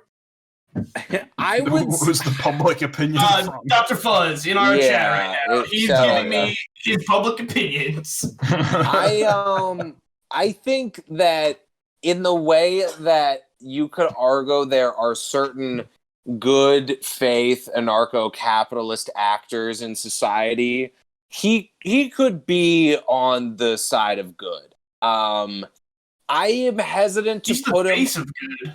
I'm hesitant to put him on the Aunt Jemima level just because he's a straight capitalist. If we're like really trying to be true to He's giving away those prizes. No, you got to pay for those prizes. Well, you pay for the game just to keep the lights on. Those prizes are gifts from him to you. I think he's either where Jacob is putting him right now, which is right on the like the moral good side of neutral. I think he's either there or between Tony the Tiger and Jackbox. I don't know. I wouldn't go that good. I think he's more of this. Yeah, because he's at the end of the day, like the capitalism that exists within the center of, honestly, what we are making is all. It kind of looks like what a black hole is represented as. It by like artists, because it's like we don't have pictures of it, but we can surmise. Now it looks like a fish to me, by the way, guys. The ever-evolving shape. Yeah. On the left side's its little tail, and then it's like a little fish. All right. With Aunt Jemima's like it's like it's one of the football angler fishes, the one with the lanterns on it, like little dangly. Like these angler fishes. Aunt Jemima's the little lantern part. All right, we're down to the final 5. Wow, Zach, I would super duper agree with you. Not to, because we got we'll wrap this up. But you see it now, though, right? Yeah, I can see the angler fish. Yeah, because he's got the watching jaw on YouTube or yeah. I can actually make the album or the episode artwork this picture, so people can see it. Yeah, because truly, this is like demonic what we've made. We need to spread it to more people. So we'll do two famous bunnies back to back. Oh, okay. Trix Bunny. All right. Yep, that was one I was expecting. He is a trickster. Ooh. But the thing is, he's not the one getting tricked. Or no, he's not the one tricking people. He's the one getting tricked. The kids are tricking him. And they're like, nah, fuck you, Rabbit. This is my yogurt, bitch. And he's all upset that he doesn't get any of his yogurt. He's like, what? That was supposed to be... Yeah. Fucking idiot Rabbit. Dude, Short for kids. We all remember the commercials. Yeah. So That's how I remember the commercials, at least. Does that just make him like a victim in this whole I thing? think so. I really think so. Yeah. He's just like it kind of on the side of good victim with no power. Right. He's So like actually, Tony the Tiger, but he maybe even Chuck E. Cheese level, but we don't really have a lot. we have for sure created an Overton window. We just don't have an opposite for Aunt Jemima. But by putting the Kool-Aid Man and the King where we have created an Overton window. Yeah, we need a corner. We need an absolute balance. Yeah. And that's why I recommend Chuck E. Cheese. Let's wait till we get them all on the board and then we can do final thoughts. All right, but just remember, he's a struggling musician. He's also a fucking Stop chef. pitching him. Let's just... Yeah, but for sure, he is in the lower power, like, morally upright side. He's a victim, right? He's a victim of circumstance. He just puts on shows and tries to do birthday parties for kids to make them better. Stop talking about the mouse for 2 seconds. Who's the other fucking rabbit that we gotta put on the list? Oh wait, fuck! I lost his picture. Hold on one second. He doesn't want to be. He doesn't want to be charted. Oh, there he is. Okay, the Nesquik Bunny. Okay. I was wondering what the other one was. Okay. He seems like a trickster, but like not that he's trying to do evil. He's got his like, back to school supplies. He's a neutral It's good. filled with stink bombs. This picture's a little biased. I don't know. I could see him being a villain in the way that jocks are sometimes villains, where it's like a bully. You're a bully. You're not like really evil. You're just like you're fucking up, You're and confused, you're on the wrong side of things right now. Next to the tuna, next to the tuna guy under the on the left of Roger Moore, right? Yes, I think because he's doing wrong, but he doesn't know how how bad he is. This sun-kissed tuna is such an insane representation of Roger Moore. I don't even know who that is. And I'm just, Michael Moore. Michael Moore. Fuck. Yeah. Okay. All right.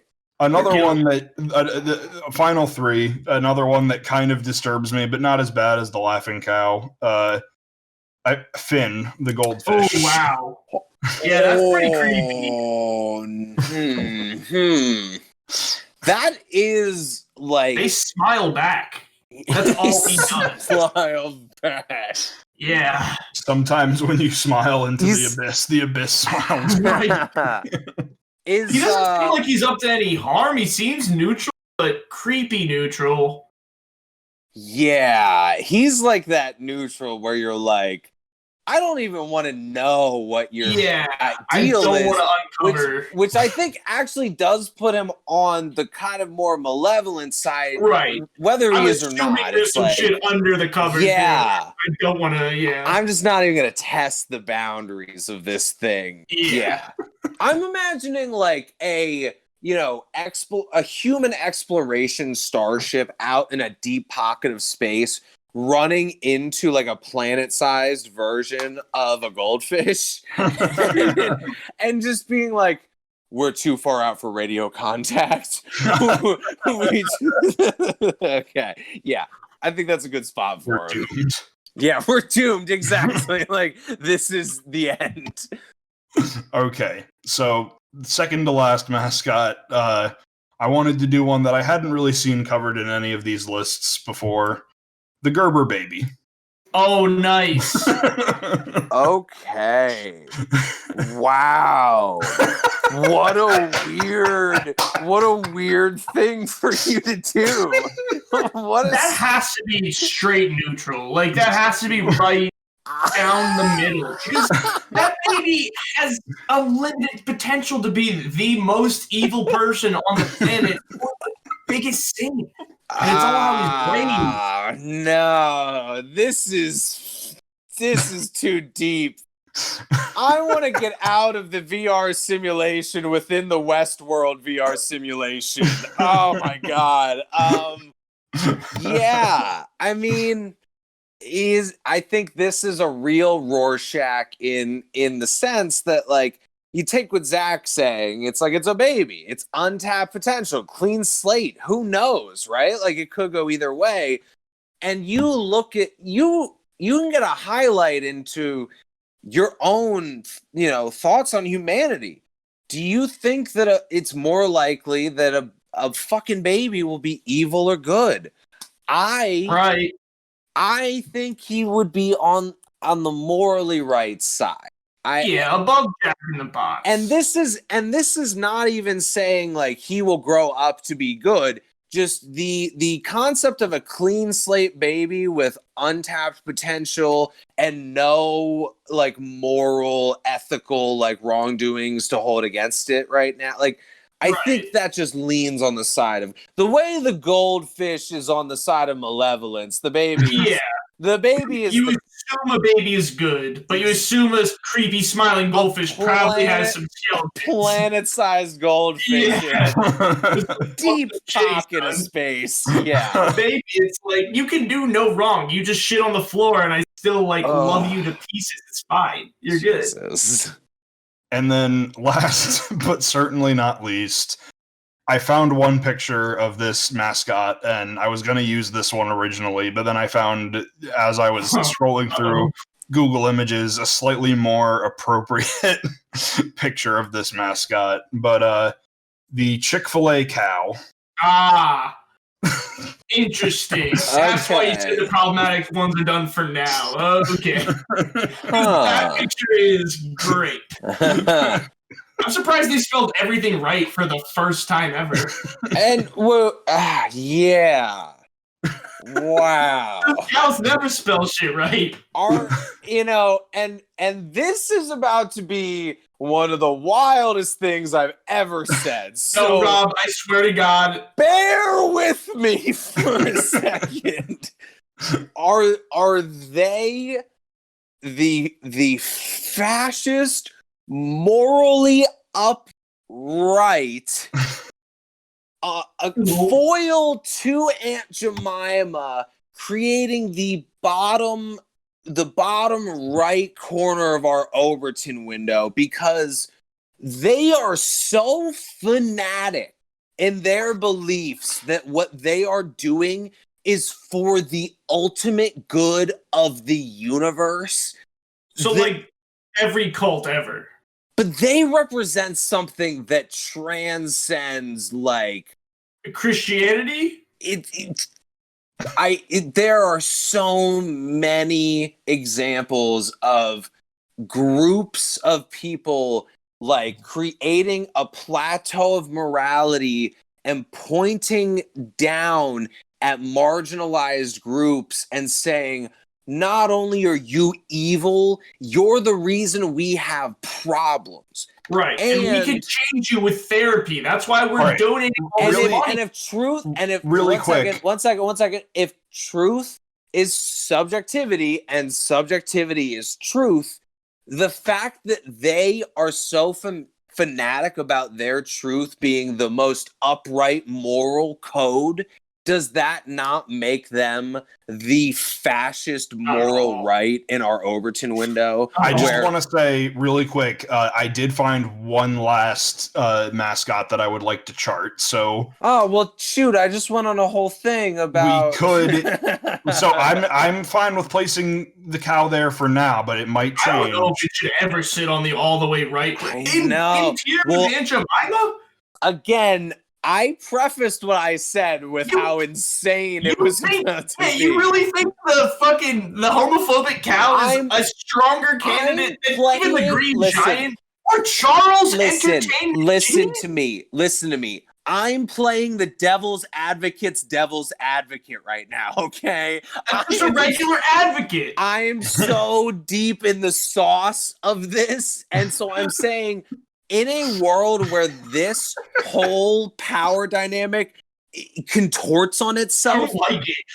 The Aunt Jemima armies and the Chick-fil-A Cow armies, there's over a 70% chance that they would align morally.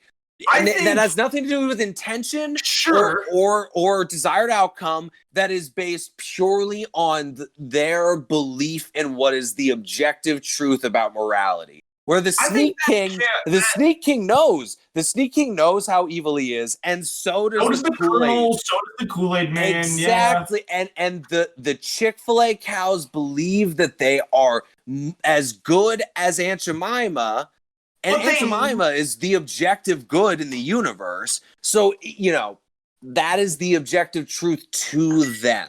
I think it fits better between the Green Giant and Gidget because they do a lot of good. Their chicken is powered by Christ. It's amazing. I think if this cow is not the corner of the final corner completing the Overton window, it really can't be on the moral right. And I'm not just saying that because I made a whole stink about it. I mean, truly, if they are not like almost a monument to the sins of like fanatic moral, correctness, like what are they? They're Nazis. They're just an evil group, which was just put them on the side with all the evil people. But it's also not Chick-fil-A. It's just the cows. No, just the cows. But that's all we're rating right now. But we're not. But the cows represent the message, and just also.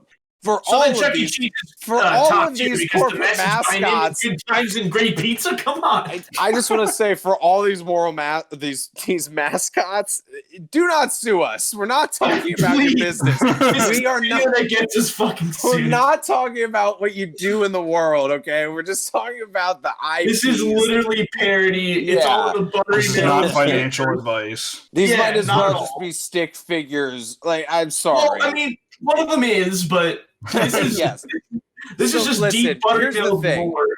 I have laid the gauntlet down on these cows. Who are the final mascot? Final mascot, I think, speaks for itself. Uh-oh.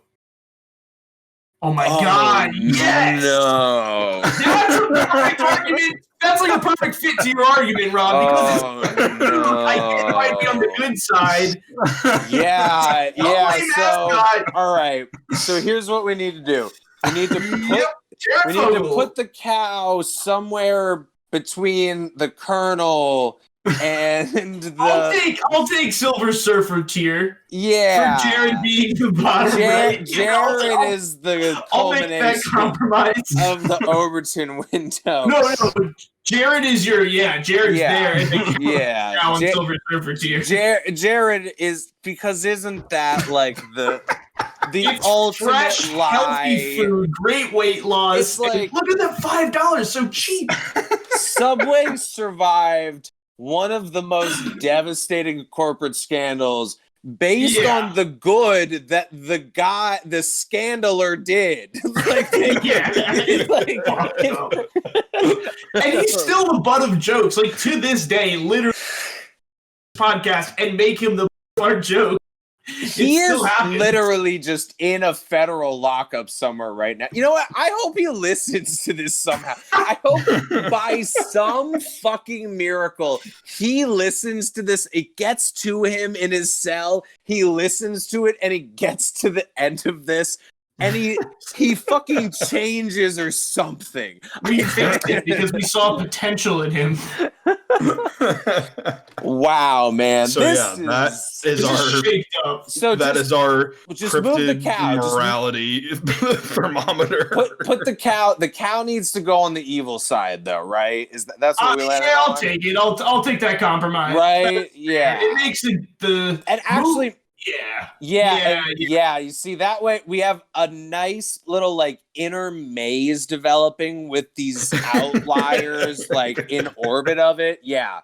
And Coca-Cola is the only one in the spectrum, just completely going the radar. Like, the Coke Bear, I deserve this. The Coke Bear made it through clean, like super smooth. Smooth criminal right there. So good. He's like, yeah, I'm a war criminal, but I got away with it. Yeah. Just chilling. But I'm a war criminal, but isn't it great when you crack Coke open on Christmas morning? Refreshing. Wow. What a feeling, truly. I'm pretty fucking proud of what we put together here. I gotta say. I think this picture on its own is absolute, like, forbidden knowledge. Like, it will drive you Yeah. Honestly, though, like, I would love it if, and I'm gonna do this not in some weird, like, clout kind of way. I might drop this on 4chan with just the caption of just, can you explain this? And just see what comes. It's not my personal preferences at all on taste or anything. Well, it doesn't matter because it's all anonymous, and so it's almost the perfect place to see if we put this out there. If by God someone posts back at us almost the exact understanding of what this is, yeah, I'm gonna do that, and nothing might happen. Like, you know. And the moral of the story, the reason why we made this, and Rob just revealed that that's what the plan is. This is how we find DB Cooper. This is how we around for This is how we reel him in. This is how we get the community to find him. All right. Yeah, we need to put DB Cooper on the list somewhere. Yeah, what is he a mascot of? Just like airplane food? He's the mascot. Yeah, airplane food. DB Yeah, Cooper is the mascot of the Seinfeld airplane food show. Okay. Hold on 1 second. Jesus. I think we need one more for the opposite side of the spectrum. Because then we have like a space in the all the way one side and one on the other. So what side are we putting DB Cooper? Is DB Cooper evil or good? What end of the spectrum are we putting him on? Guys, you realize we're about to add 30 minutes to this episode, right? No, just one more after this. One real quick decision, good or bad guy. I think is he gonna help? I think Silver Surfer level, probably. So actually what I was gonna say is, you see how we have Ronald McDonald, the Keebler elf, the Pepsi Man, and then the Hawaiian Punch guy. We have a perfect. We have a Overton window within an Overton window developed right here. This is the first fractalizing Overton window. DB Cooper is right in the middle of it, and DB Cooper represents the Seinfeld airplane food joke in perpetuity. Much like Coke, so it makes sense. Oh my God! Right in the middle there. Yeah, we have an Overton window within the Overton window. This is unprecedented right now. All right. God damn it, boys. If that wasn't another episode of the Buttery Males podcast. I sure as fuck don't know what it was. Wow. Yeah, so we recorded this on Thursday, the 7th. Do you guys have anything to plug? This is going to come out on the 9th. I believe this is an off week for the watch list, but tune in the following weekend and there will be a new episode featuring horror film actress Hannah Fierman. We talk about some of her work that she's done, as well as the movie recommendations, which were What We Do in the Shadows by Taika Waititi. Ooh, yes! And a very interesting animated movie from the 70s called Gandahar, which is pretty trippy. So you're tune in for that. You have that recorded already? Yeah, that's recorded already. Okay. I just have to edit it. I'm very excited to hear that. What We Do in the Shadows is a bombshell of a movie. It is so good. Yeah, I love the movie and the show on such a level. Yeah, I'm very excited to listen to this watch list. Put it out, Jacob. Put it out. Guys, be like Rob. Go listen to the new episode when it comes out. It's the only part of my life you should emulate. Is listening to the Watchlist podcast. And we also have the official Discord. It's not super active now, but we're slowly getting some more members in there. So if you want to talk movies and just general memery, come check that out. And I think I want to just go ahead and say, as always, Well, what? do you want to plug your shit? I'm about to. God damn it! It's like you're about to just close it out. Like always. I don't always say the same. Like that's all, folks. All right. Well, let me just go back and play 27 instances every episode ever. Everyone, go back and go figure it out. Like, listen to what he says, and I swear. No, I'm just kidding. I'm sorry. Yeah, I want to say, follow the Buttery Mails Instagram account. We've been banned for 10 days. We're about to be unbanned by the time this episode's out. It's perfect timing. And share everything we post, and then make your own post. Jesus, all right. Also tag us. Do that too, please. Following us is enough. Like I'm not begging for likes. I just donate money, donate cash, donate goods to our PO box. Anything you want, food. One day we might put out an episode that you like, and hopefully it's this one. Hopefully it's this one. But so follow us if you're interested. I'm not asking for everyone to listen to every episode. We have some episodes with very low listeners, and we have an episode with almost 100 listeners, which is crazy. In my opinion, like for starting this fucking shit 6 months ago or 8 months ago with like no idea what we were doing. Yeah, that's a big deal. So follow us if you're interested. Also follow One Cod, the first ever fish podcast. Yes, exactly. The podcast where we go out and we catch one cod and we bring it back home. Live stream until we get one. Listen to the One Pod podcast. I like it just because it's like I like anime and it's like just a cool window to like look at anime culture through. I think that Jake Demansky and Connor Tyler do an awesome job with that.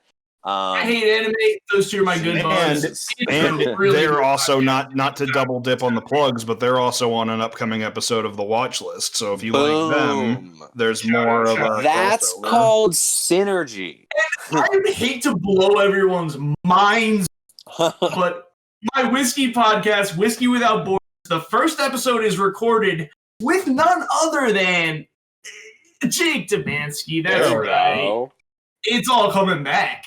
Whiskey Without Borders. I love it. I love the title. Hell yeah. We have the first episode recorded. Rob, you helped me pick the title. Nice brag there. And I'm recording episode 2 tomorrow. I might record episodes 3 and 4. I've got a handful of whiskeys and I have people coming over. So I might just I'm telling you, we gotta sometime in the future. I want you guys on. Yeah, all of you guys on. Let's all get together in the way that we got together to see the thing, and maybe not in the theater so we can record it. But we'll go to the theater, rent it out. Drink whiskey just tell them we'll just tell them mute it. We'll just be like mute it. Don't put anything on, please. Just put it on mute. We just want visuals. We want a private bar that we can talk over. Exactly. And so look out for a future. The Buttery Mails potentially just buying a bottle of good ass whiskey and getting crunk together live on air. So, I mean that's that, dude. People aren't even listening. It's been like 8 minutes of plugs. So, they're still listening, folks. I think I don't really want to know what else we have to plug. I'm Rob Morrissey. I don't have anything else to plug. I'm Jacob Boyer. I don't have anything else to plug. I'm Jack Mortar. My last plug is for you, the listener. You're great. There you go. Yeah. You're amazing. Thanks for listening, guys. For real, if you listen to 2 hours of this madness, you're a saint. Yeah. And you somehow didn't go insane by all of the knowledge that we unveiled. You must have started insane to that's the only way that you're still here. I am about to go commit an Amityville horror because of the truths I've seen. So take care, everyone. Bye, guys. Is inbound. Seek immediate shelter. This is not a drill. Sorry, hey, sorry, hey, sorry, hey, sorry, hey. Look around the corner, you gon' wish that you was fucking dead. Sorry, hey, sorry, hey, sorry, hey. He's creeping on ya, might fucking run ya. Mama told me not to go out by myself late at night. Siren head lurking, why he wanna take my life. I think I'm hearing voices, is it all in my head? Saying come into the forest, cause it's better when you're dead. Got this eerie feeling something's underneath my bed. When I turn on all the lights, all the walls were painted red. 40 feet tall, but he still stay out of sight. Say his name 4 times, he might come for you tonight. Sorry, hey, sorry, hey.